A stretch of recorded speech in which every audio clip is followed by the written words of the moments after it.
คุณแหละไม่ยังไม่กุ้งแหมไม่อีกเยี่ยมแม่โอ้คือบังอยู่เลยดิ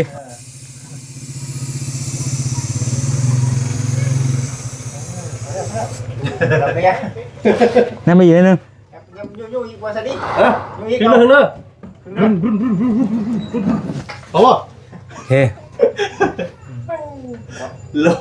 ลคือที่ไอ้พอพูดระวังนะ โอ้ แย่ไปบอกให้เจ็บอยู่หันสมองสปีเป็นอย่างนี้อยู่ เฮ็ดก่อน ไม่กุ้งว่าไม่กังถังว่าบักดีบักไงดอเด็กดอดาว้าหนุ่มงามเด้อเราเขียนเด้อ ปลาหมึกชิป ตอบบอกเช้า หอมชื่นใจโอ้ยดำนี่ เอาแบบไม่ไหวยาวมันเก่งวะมันเก่งมันน้อยมันน้อยหรอเห็นแล้วแล้วก็ดิมันก็เป็นทางคิดลูกน้ำราได้บ่อย่างก็หาได้เป็นตัวเฮ็ดเด้องามแล้วเฮ็ดรับใหม่ย่อยลูกอีกเกิดว่าดีนะ เปิดวะพอแล้วเชฟพอแล้วใหญ่แล้วบัดต้องดับไม่รับไม่ทำนี่ทำกันเยี่ยม USA บานยัง ทำหมักชิป พองามบันยังติ งามยัง พี่ว่าเขาแบบพี่ว่า เอาคนข้างเลย ไอ้เครื่องเขาหันได้บอก เฮ้ยต้องคนละสีต้องเยอะใช่ ฮะ โอ้โหบอกแม่น้อย เยอะ ตัวเราดิเห็นบอกจะหนีไหมทู อืม โอ้เนาะไม่ทูฮะคุณถ่ายที่กำลังมาที่เจ้าคิด ผมไม่สะดือเลย ร้อยจูดี้เนี่ยนะจูดี้ว่ามาเลยบ้านเขาพี่น้องจ้ะ นี่บ่ รู้มันกับไปนั่นเนาะ เก็บตัวน้อยก็ตัวผิดเลย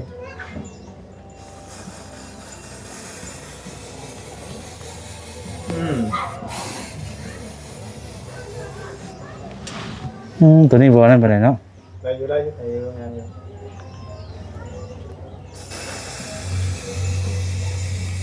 นะออกมาจากเจเปอร์เซ็นต์ก็โอเคเลยนะนี่ แม่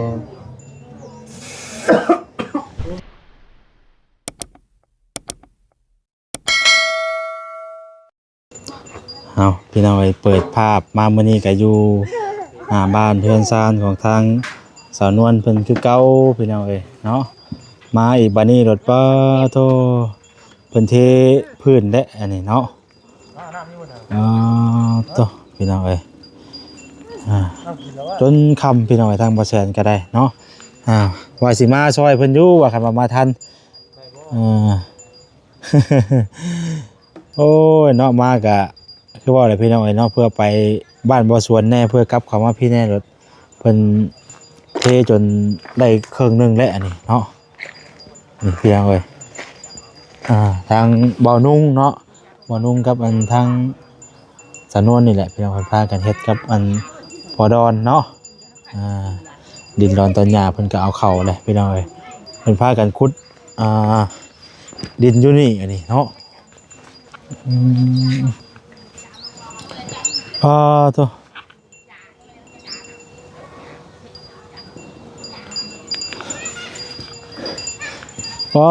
เธอเบิดลายเติบไปดิเนาะ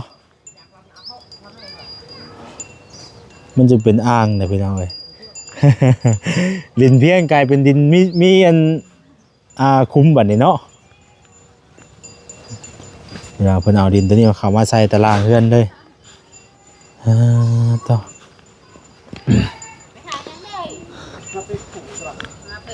พากะเทมื้อนี้บ่ครับ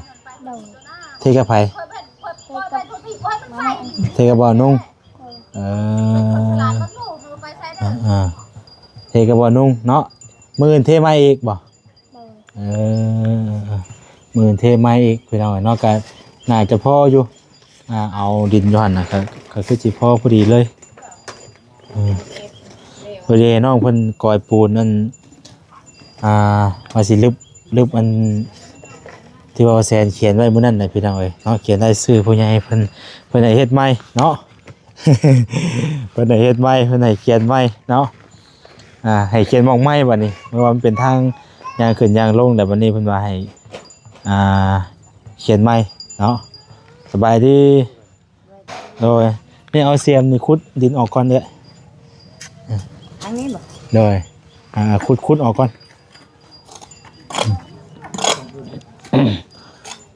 ลืมก่อนเป็นเอาเลยเนาะ อันเขียนนี่กะทั้งแม่เพิ่นบอกให้เขียนนั่นใส่หมองนี่เองเป็นเอาแล้วกะเพิ่นเบิ่งแล้วก็คือบ่คักปานใดหั่นนะบ่คักใจปานใดว่าซั่นทางย่างขึ้นย่างลงก็เลยให้บ่แซนมาลึบใหม่เนาะลึบออกแล้วก็ไปเขียนอยู่พุ่นบัดนี้เป็นเอาเลยเนาะฮะใช่ข้างนี่บ่บ่มันต้องเอาไว้เทิงผู้โซล่าเนาะนี่คางเทิงผู้หม่องโซล่าก็ได้มองตัวหน้านะมันจะเห็นเนาะมองเลยเจพาเนาะนี่ว่าตัวหน้าพาเฮือนนู่นเลยพาเฮือนใส่พาเฮือนได้บ่ใส่พานั่นนู่นไม่โซล่าใส่พาเฮือนนู่นเนาะพาเฮือนนู่น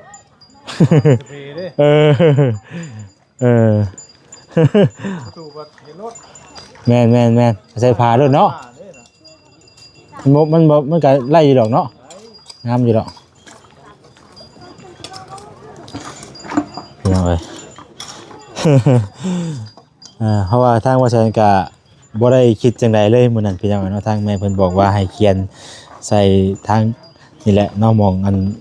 เพิ่นเฮ็ดทานคันใดสินะว่าจังก็เขียนใส่ไปเลยบ่ได้มีเลยทางน่ะทางนั้นบ่มีแต่หม้องนี้ซื่อสิเฮ็ดใหม่บัดนี้พี่น้องเนาะเลยโอเคลึบใหม่ก่อนเนาะจ้ะแข็งนะบ่เอ้ยแข็งนะบ่เริ่มแล้วเนาะเริ่มแข็งแล้วนี่ตอนนี้เทแล้วแต่หึงบ่ได้นี่แต่เช้าพุ่นบ่แต่ว่ามีแต่ห้อยอันอาจอเนาะกับห้อยไก่ มันเป็นยังมันแล้วจังคัดเอาบ่ได้เอาเกิบก็ได้เกิบก็ว่ามันมั่งๆเนี่ยเอาเกิบอันนี้ทั้งลูกบักอายแล้วเฮ็ดยังอีก2ห้องบัดนี้เนาะพี่น้องเฮ็ดจะคนก่อนนี่น่ะ4-5 คนช่วยกันเนาะลูกนี่มาซอยยังอีก2ห้องลุยอีก10,000เอามือให้ได้อายเอ้ยพี่น้องเอ้ยได้บ่ดึบใหม่เลยพี่น้องเอ้ยเดี๋ยวเฮาสิเขียนใหม่เนาะป้าเฮาเริ่มเขียนเลยก็ได้เดี๋ยวให้ทั้งน้องเพิ่นดึบพี่น้องเอ้ยสบายดีเด้อเนาะโดยใช่แต่คนบ่ได้นั่นบ่ได้ถ่ายบ่เจ้ามาถ่ายคลิปบ่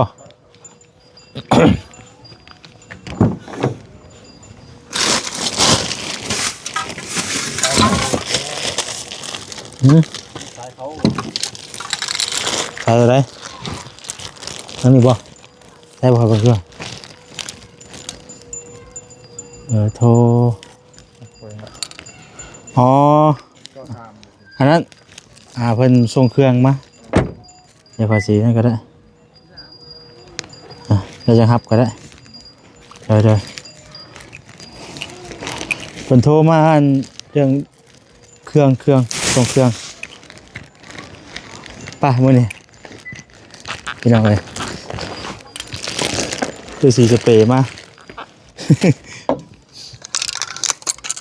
มันจะเห็นหรือว่าจะวะ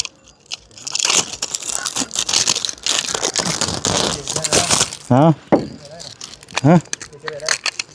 มันต้องลองมึงก่อนเนาะลองตัวอย่างมึงก่อนเนาะทำไมมา18มาลองมึงก่อน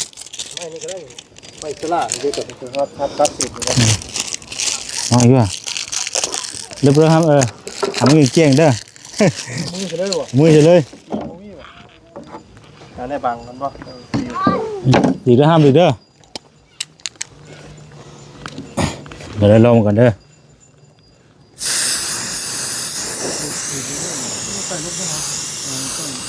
ทำให้ตีน้อยๆมันแทนเป็นซัก โอเคได้อยู่เอาต้องรอนิดนึงเนาะ ร้อยหมั่นร้อน ห้องพื้นก่อนเด้ยังจะเห็นเนาะ เพราะว่าให้เขียนอยู่นี่เนี่ยมันเป็นทางขึ้นไปยังไงเนาะ ผมอย่าเป็นหยุดลงเนาะ อย่ามันแห้งซะก่อนน่าจะได้อยู่นี่โอเคอยู่เนาะ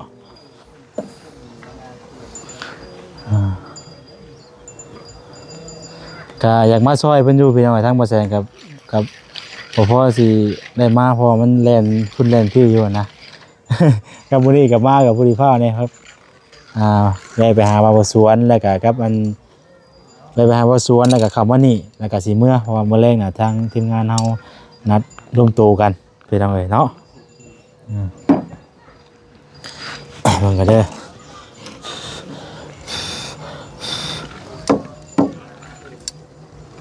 สั่นกันบ่สั่นนะบ่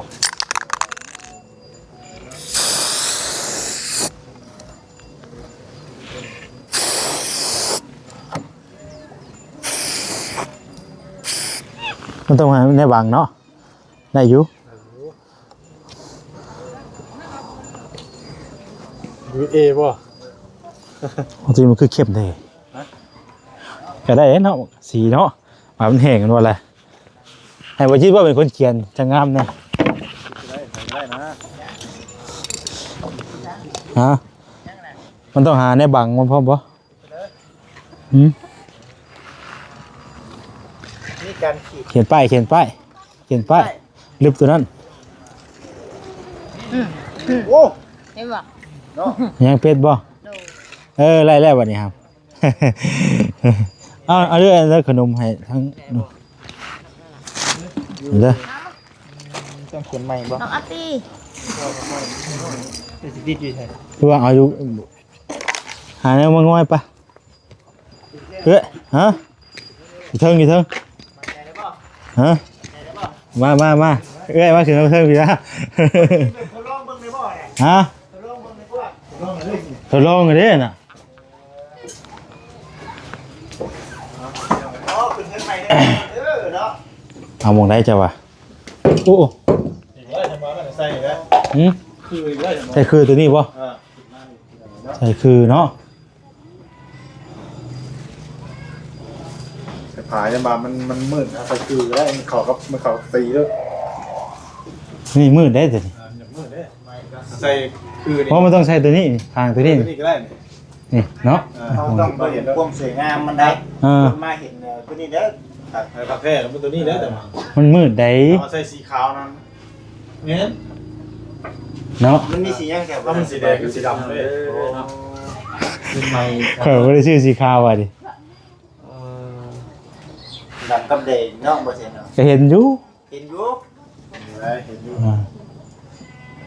ดูว่าใช่นี่วะนี่ตัวนี้เอาตัวนี้เอาวันที่ตัวนี้ซื้อแม่เพชร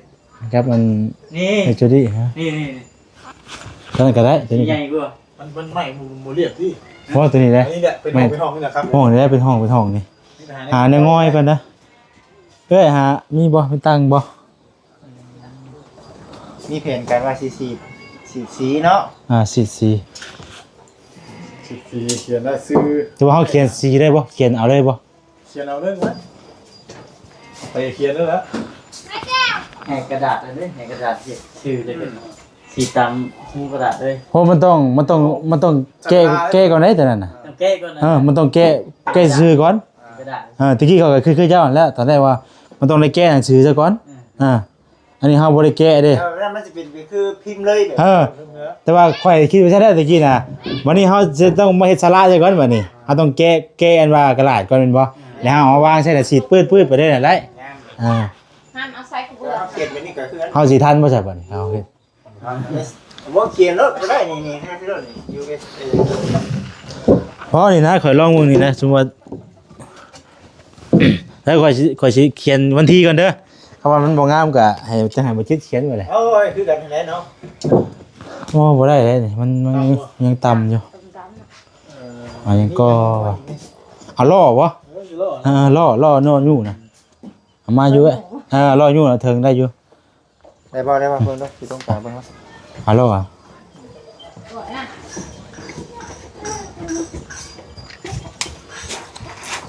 ความบ่มีต้องมีแต่ง่อยได้เนาะ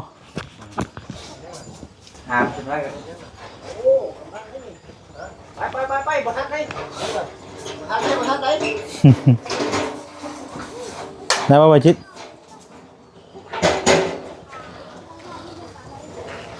บ่ค่อยแต่ว่าสีบ่สินะข่อยนะมักสีแดงคือหยังสินะสีแดงสีดำหนังสือหน้าปกก็มีแต่สีแดงกับสีดำบ่ โอ้ยเนาะใครเลยมาเสด็จบ่ ช่วยกันคัด คือพลังเป็นยังดีบ่เห็นเลยเบิ่งก่อนเห็นยังล่ะคือตัว แต่ว่ามันใหญ่พุ่นจักคือเนาะบ่ใหญ่พุ่นบ่ บอกเจ้าเจนน้อยเนาะ มันบ่คือเป็นร่างมันเนาะถ้ามีร่างเฮาก็เขียนได้ร่างน่ะบ่ยากหรอกน่ะเขียนแปะใช้ชื่อก็เห็นเป็นหนังสือแล้วน่ะร่างมันน่ะ ถ้าแบบสละนี่จะถ้าแบบใส่ จับให้บ่เสร็จนะ กระดาษอันนึง จับนี่จับลง หืม แล้วก็ตัวอักษรมันก็เขียนอีกอันนึง บ่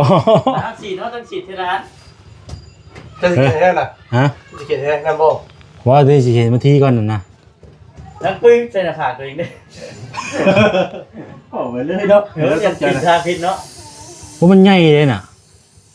มันต้องเฮ็ดใส่แบบอันนะอันใส่ เฮ้ยไปโรงงานมันว่าดีป่ะ ฮะ ไม่เนาะ ใส่ไงจะได้บ่นี่สุกเขาได้บ่ ปกติมันก็มีใส่ให้แล้วว่า เนาะคืออยากกันยุ่งนี่เนาะเป็นสิ บ่มีนี่บ่มี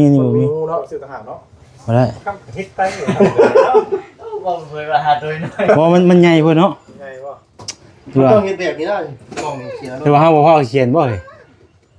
เขียนบ่หนังสือบ่ได้ เพราะว่าเขียนตัวเลขก่อนน่ะนะ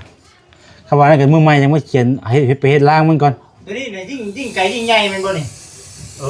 ใหญ่เนาะ ได้แล้วบ่เสร็จได้อยู่คืออยู่ อ๋อ นี่ นี่ ก็ ก็ เป็ เป็น น แบบเลย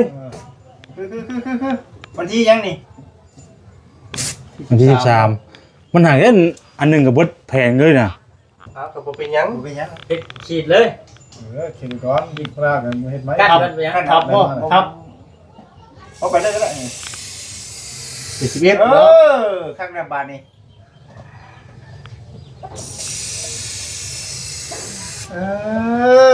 23เดือน11 เลข3เลข1กับเลข3มันหลีดำอีกเด้อ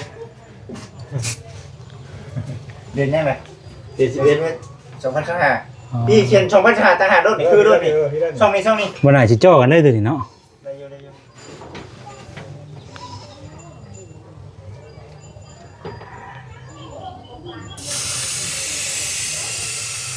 เบิดก่อนไปแล้ว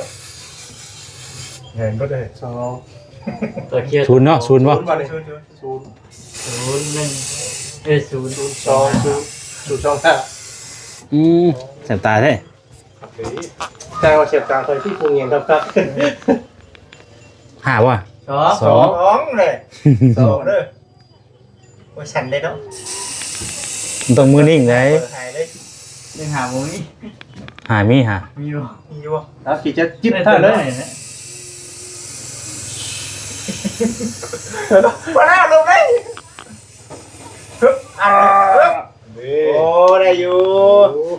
เอาคลิปมาเลย ป้ามาซิป ได้บ่ ไปยังมากเลย เห็นอยู่บ่เฮ้ย เห็น ลำเลข3อีกก่อน อู้ อุ้ยเงินแล้วด้วย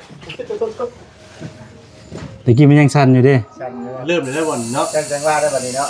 จับจังหวะได้บ่น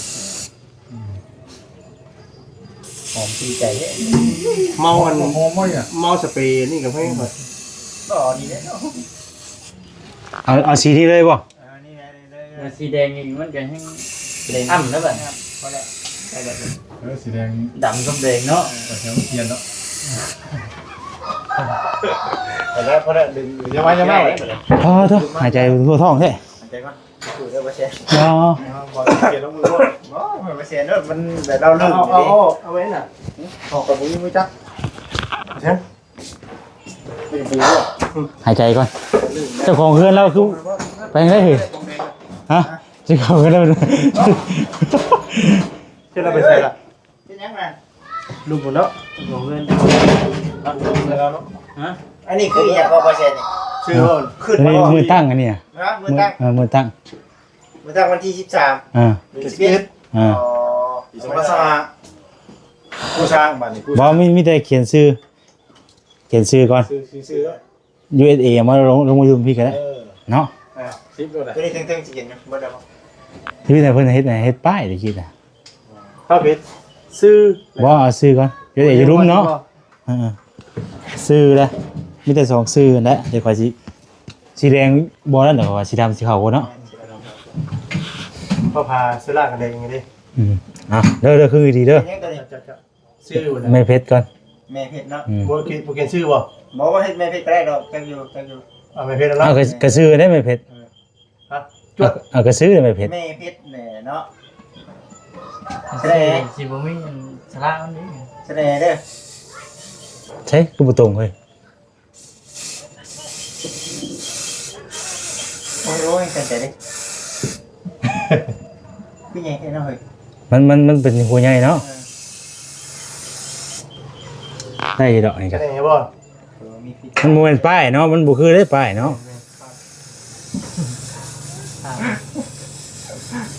ตอนนุ่งว่าเป็นหยังอันนี้เนาะ คุณแหละ ไม่ยังไม่กุ้ง แหมไม่อีก ไม่เอก เยี่ยม แม่โอ้คือ มาที่อยู่ได้บัตร ก็บ่ได้เนาะ เพชรไม่เพชรต้องฝั่งนี้บ่ สี โอ้โห เอาตรงพี่เลยเนาะจะคิดได้ มันคือตัวใหญ่พูดเนาะ แม่เล่นเป็นเลยครับงามเลยจังครับ เฮาก็ใส่ก็เอาห้องนี่แม่เด้อติใส่ไงพี่พ่อย เฮ้ย ไม่เพชรเด้ ว่าตะกี้ว่าชื่อ จะมางามเนาะ ระดับเปอร์เซ็นต์เทียนย่อมบ่ได้ว่า มันก็ห่างกันโพดบัด เทีย นี้ น เนาะ ย่อมบ่ได้เจ้าน่ะ บ่ห่า บ่หาได้เรื่องเลยเนาะปึ๊บ เอาห่างก็ได้เนาะ จะให้กันไปนอน ไม่เพชรบ่ได้หรอกเนาะ ธรรมดาจังได๋ บ่พอได้ติ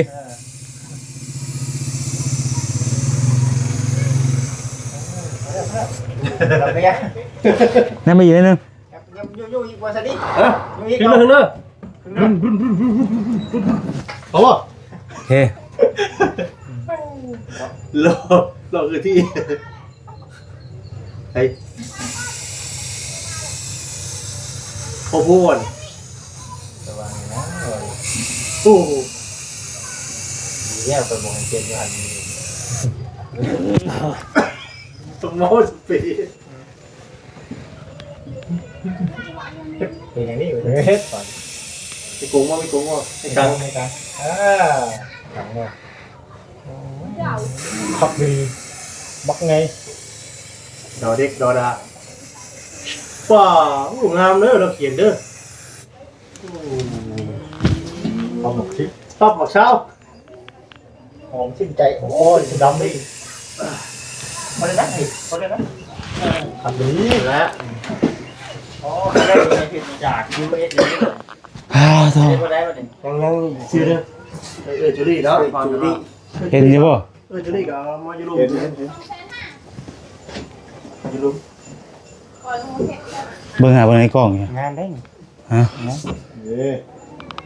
เพิ่นบ่ให้เฮาบ่หรือว่า ไม่ใช่นะ ฮะอย่าไปเฮ็ดแล้วเพิ่นสิโอเคเนาะเฮาอยู่บ่ได้บ่ฉันนี่น่ะเอ้าว่าเพิ่นให้เขียนชื่อเนาะ ไอ้เมย์เพิ่นก่อน เขาว่า จะบ่ได้ครับเมย์เพิ่นกับชีลงที่นึง ลืมบ่ลืมเลยบ่นี่ติ ยังมาลืม วะเด้อถ้าเคยคิดเมื่อกี้ เฮาหนังสือเพิ่นว่ามันก็คันเฮาเฮ็ดป้ายมันก็ บ่ป้ายก็ได้เฮาชื่อเอา เพิดบ่ บ่แม่นเพิ่นสีขาวมีสีกระป๋องอยู่ ประท่าเหรอ เอามาเขียนเอาน้อยๆได้เลย เพราะที่จริงแล้วคันเฮาเอาไปเพิดมาเขียนน่ะมันสิได้หลาย หลาย อ่า มันใหญ่เด้นี่น่ะ มันใหญ่เนาะ ผู้กันนะเนาะมาเขียนเนาะเอานี่ก็ได้นะเอาไป มาเปลี่ยนแล้วไป อ่า เห็นไหม จูดี้ บ่กะเบิ่งก่อนถ้าว่าเพิ่นบ่ยังบ่คักกะจัง มาเขียนไว้เนาะ เฮาจังมาอันนี้อ่ะเอาน้ำมันรถจักรเนาะออกเลยมาดึบ โอ้เขียนมาแล้วบ่ได้ทึกบ่ได้ติ ครับก็ดีเนาะ อ่านแบบชัดเจนเลยนะ ชัดเจนเลย มันก็เป็นอีกแบบนึงเลย แบ นะ บพยานบอกกันขึ้นมาเพื่อนนี่แน่ ขึ้นมานี่ก็แม่เพชรตัวแล้วดิก็สิว่าเป็นหยังแม่เพชรจูดี้ตัวแล้ว ไปจุดี บ่มันใหญ่คือใหญ่ที่เนาะบ่ผาเฮือนเด้อ ไงนะ จาก USA อยู่หันบัดนี่อันนี้ข้างนั้นเอาเอ้ยจูดี้หั่นเอาไว้ช่องข้างได้บ่ ดีว่า เออเนาะ เอาจากจุดีก็แล้ว นี่เจ้าพยายามให้มันเป็นน้อยไปนะน้อยนึง บ่จากก็ได้เนาะ USA ก็พอ จุดีเลย USA เด้อเอามองได้ นี่ตัวหน้าเจ้า นี่บ่ แล้วเอาสีแบบเอา ถอยด้วย สี่แล้วถึงแล้วเนาะ มันก็สีน้อยเนาะ ถึงโลกมาเชิญนี่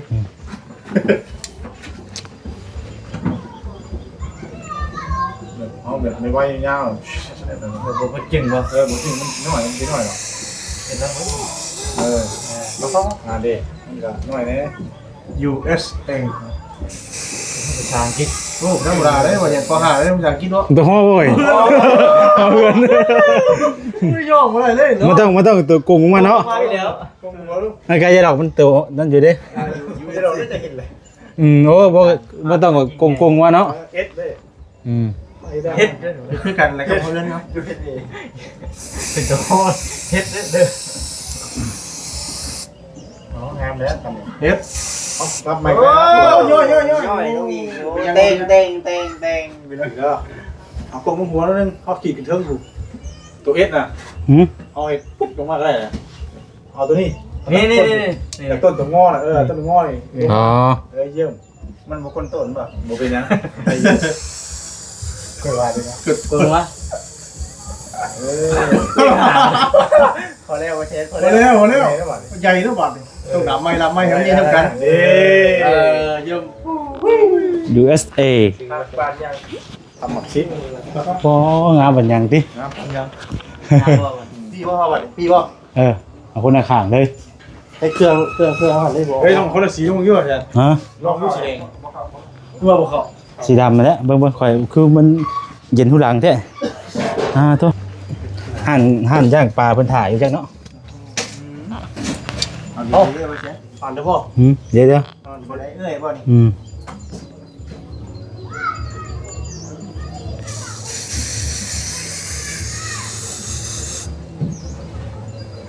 ขยอแล้วเนี่ย บอกว่ามันยังมีลมอยู่ มีโทษอีกแล้วเราเห็นเลยเราทั้งพูดถึงคืนพูดว่าร่างคนนี้ก็เป็นปวกเฮ้ยไม่โทษ เด้โอ้คือ ตัวอ้อยเนาะ แมนแล้ว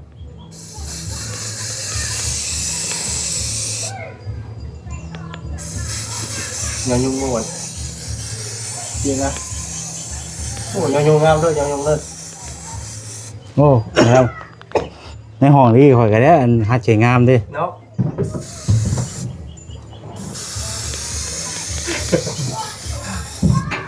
พบกับเก้าพ่อ ตุ๊บบ่ ตื่นก็ได้มันจะได้ เด้อจับเด้อ ตัวจอวะ จ่อ เขาจอก จ่อจาน เอาตามในระหว่างกลางอ่ะ เพื่อหัวปัดหัวแล้วอู้งามเลยจ่อแล้ว ดูเยอะป่ะ ใช้อู้มันจะร่มบอกแม่น้อย เยอะ ตัวเราดิเห็นบ่ จะอีในโทร โอ้เนาะในโทร ฮะถ่ายที่กำลังถ่ายที่เจ้าคิด ผมไม่สะดือเลย น้อยเอ้ยจูดี้นั่นน่ะ จูดี้ ว่ามาเลยว่ามาเลย บ้านเฮาพี่น้องจ้า นี่แหละอยู่เด็กคือกันเนาะ USA กันแล้วป่ะ ได้กินได้ ไปขอบรมเลย โฟโลอีก ไม่ เอา เอาเนาะจัด โอ้ยไม่ได้กวนมันถูกไก่โพดเนาะ แต่ไม่ใช่ นี่ อยู่ เพราะว่าตอนนั้นมีวันที่นำเด้ตัวน่ะ เอาข้อฉันเดี๋ยวอยู่ห้องกินได้ หืม เดี๋ยวยับไปดีก็ ได้ เดี๋ยวแป๊บนึง โอ้โจโจ จะเอาด้วยกัน ได้อยู่บ่เฮ้ยเมื่อวานได้ ตัวยังไงว่า รู้มันก็ไปนั่นเนาะ เก็บตัวน้อยก็ตัวผิดเลย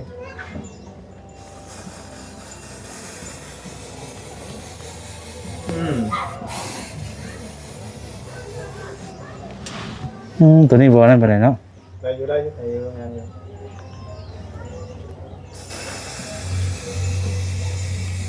นะออกมาจากใจเปอร์เซ็นต์ก็โอเคนะนี่ แม่ สมัครครับแค่ ก็ ตัว ดูอยู่นอกพี่ก็ยังบ่ให้เลย ตัวนั้นแจ้งข้างเนาะ คือกัน แจ้งให้กันปะมันแห้งไงเนาะ เล่นแล้วได้เลย ใหญ่นะ ป้ายใหญ่ค่ะก็ดี ไปเนี่ยก็คือ เสียง นี่นะผมเขียนว่า ฮะบอกพอแล้ว บอเซน บอกพอแล้วอ่ะ อีนวลเถอะ โอ้ยโอ้ยเราอยู่แล้วตัวตัว มอได้ปะ พี่น้อยเนาะเดี๋ยวเบิ่งก้อนบาดนี่เนาะว่าสิอันนี้น่ะทางแม่เพิ่นให้เขียนเด้อพี่น้องเด้ออันนี้บ่บ่แม่นว่าเขียนอันมาเขียนใส่เฮือนเพิ่นนั่นนี่ได้พี่น้อยเนาะให้ตามจุดประสงค์ทางผู้ใหญ่เพิ่นบอกเพราะว่าเขียนตัวอยู่หั่นน่ะมันตัวน้อยว่า มันบ่แม่นมันอยู่ขั้นใด มันอยู่บน อยู่ขั้นใดอันนี้ พอเหยียบพออย่างเนาะ ให้เฮาสิเขียนตัวน้อยก็มันก็บ่เห็นสินะเอาไปตัวใหญ่ๆรถ คือไม่เพิ่นเนี่ยให้ป้ายว่าเนี่ยป้ายบ่ บ่แจ้งเด้ล่ะ สีแห้งเด้ แจ้งคักกว่านี่เห็นบ่ด้วยนะบัดนี้นะตัวเนาะเคยอยู่ดีอยู่ฝั่งนี้ไม่เคยอยู่ฝั่งนี้พี่น้องเอ้ยตัวเนาะประมาณนี้เด้อพี่น้องเด้อเนาะ มาดูกันไปดิขอไปนะ นี่ประมาณนี้พี่น้องเอ้ย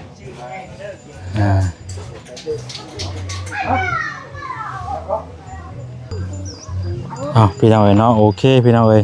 ก็ถือว่าสีดเป็นที่เรียบร้อยแล้วเนาะมันบ่ลึกหรอวะเนาะคือสิบ่ลึกหรอกเนาะคือสีสเปรย์มาสีดพี่น้องเอ้ยสีดำแต่ว่าแนวก็สิก็เห็นได้เนาะแต่มันโตใหญ่เนาะคือว่าแล้วโตใหญ่มันจะเห็นแจ้งเนาะ เจ๊ง อันเฮาแนมอยู่ข้างรูปสิกับปกติพี่น้อง เอาหายไปนอนเพื่อน ฮะให้เลยใส่คือบ่ได้ยินโอ้โตเอาทีนี้ก็ถือว่าลึบแล้วพี่น้องเนาะชื่อของมาทั้ง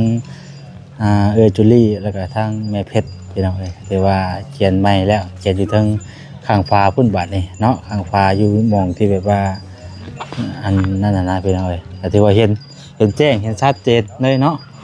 แนวขึ้นไปก็เห็นเลยพี่น้องเลยตามด้วยฟ้าเลยกับบุเคยเลยพี่น้องบอกว่าแซงกับบุเคยแบบว่าเขียนสินะครับว่ามันยังบอจังไรกะก็ให้ทั้งพ่อแม่พี่น้องคนนี้แนะนำเลยเนาะค่ะก็คือว่าค่าคือได้แหละเนาะชัดเจนดีเขียนชื่อผู้ใหญ่อันนี้ว่าเขียนไว้นะชื่อผู้ใหญ่เพิ่นเด้อชื่อผู้ใหญ่เพิ่นทางไม่เพชรแต่ก็ทางจุดิ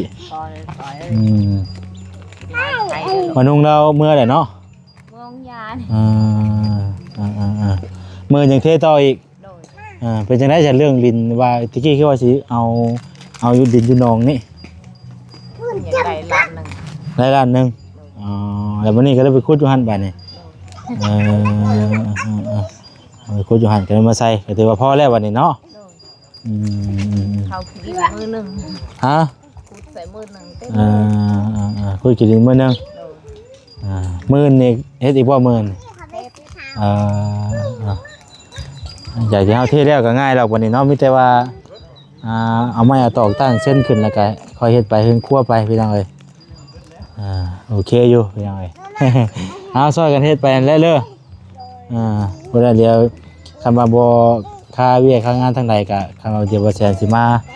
ซอยนํอยู่ถ้าว่ามื้อใดมาทันเด้อ มันทางมันไกลเอ้ยเพื่อสิขึ้นมาฮอดมันก็จนชัวร์สิได้จนค่ำนั่นน่ะเพื่ออะไรเข้ามาพี่กันเนาะไปเดี๋ยวบ่แสนกลับก่อนเด้อเดี๋ยวมื้อใหม่จังว่ากันพี่น้องเอ้ยไปพี่น้องเอ้ยมื้อนี้ก็มาเขียนมาลึบตัวนี้ออกเนาะไปทางเฮาบัดนี้ขอบมุกขอบใจละลายโดยไปโดย